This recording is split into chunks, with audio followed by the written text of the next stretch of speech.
Paano daw nila malalaman kung eligible na yung account nila to earn?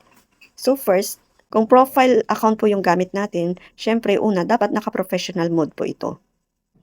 Para malaman, ito po yung pupuntahan natin. Sa Facebook account po natin, so pindutin natin yung 3 dots dito.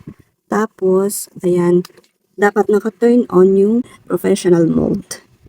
Tapos pag naka-turn on na yan, i-check natin yung professional dashboard natin.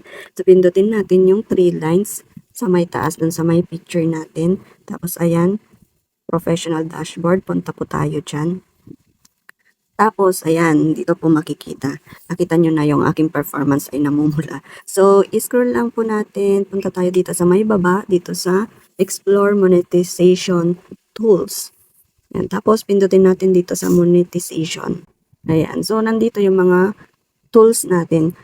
Kung may nakalagay na setup dito sa may right side, ibig sabihin na eligible na po tayo to earn. So, ang kailangan lang natin gawin ay i-set up natin, pinutin natin yung setup and then input natin yung mga information na nire-require. So, ganun lang po. Sana nakatulong. Thank you for watching and don't forget to like, comment, and share and follow for more.